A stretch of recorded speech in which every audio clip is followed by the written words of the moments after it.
পর্যন্ত ভারতের যে আচরণ বাংলাদেশের সাথে এটা সন্তোষজনক নয়। বাংলাদেশ থেকে বিদ্যুতের স্বয়ং সম্পূর্ণ, আগামীতে নাকি প্ল্যান হচ্ছিল বাইরে বিদ্যুৎ পাঠাবে। বিদ্যুৎ প্রকল্পের নামে বাংলাদেশ থেকে টাকা লুটপাট করা হয়েছে আর ভারতের আদানিদের পকেট ভারী করা হয়েছে।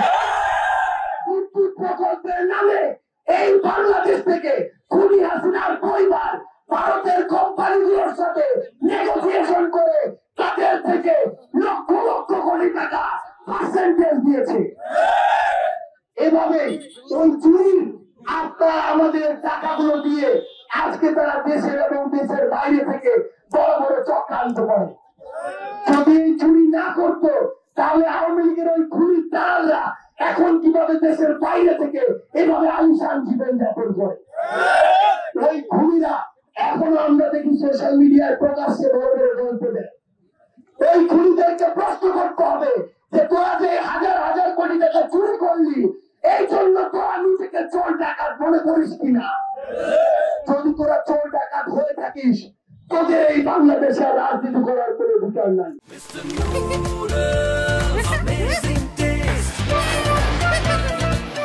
দুইটা গুরুত্বপূর্ণ বিষয় আছে মাত্র যে স্লোগান দিল দিল্লি না ঢাকা। আপনাদের এখানে এটা একটা সীমান্তবর্তী জেলা।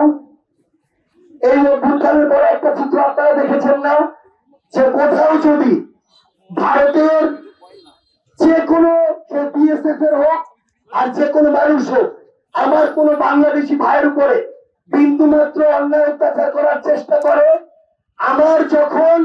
আমার সীমান্ত রক্ষাকারী বাহিনী যখন 2 জন দাঁড়ায় আমার মানুষ কিন্তু 100 জন দাঁড়িয়ে গিয়েছে। দেখেছেন না? ভারত একজন কৃষককে বাংলাদেশে ধরে নিয়ে গিয়েছে, বাংলাদেশের সীমান্ত রক্ষী বাহিনী তাদের 2 জনকে ধরে নিয়ে এসেছে। এই বাংলাদেশ ভারত শুধু নয় পৃথিবীর কোন দেশের দাসত্ব করার বাংলাদেশ না। প্রয়োজনে আরো জীবন দিব, রক্ত দিব, কিন্তু দেশের সার্বভৌমত্ব কোন দেশের কাছে বিক্রি দেওয়ার প্রশ্নই আসে না। আমরা আপনাদেরকে একটা অনুরোধ করি, এই লালমনিরহাট জেলায় যারা আমাদের সীমান্ত রক্ষী বাহিনী আছে তারাই শুধু সীমান্ত রক্ষী বাহিনী না, আপনারা এক একজন আমাদের কার্য বড় সীমান্ত রক্ষী বাহিনী। নিজের দেশ নিজের মা, নিজের বুককে দিয়ে এই দেশকে আগলে রাখতে হবে, এই একটা কথা মাথায় ঢুকিয়ে রাখবেন। এখন পর্যন্ত ভারতের যে আচরণ বাংলাদেশের সাথে এটা সন্তোষজনক নয়। এই আচরণ দিয়ে যদি ভারত মনে করে বাংলাদেশের সাথে প্রতিবেশীর মতো সম্পর্ক তারা পাবে, সেটা তারা কখনো পাবে না।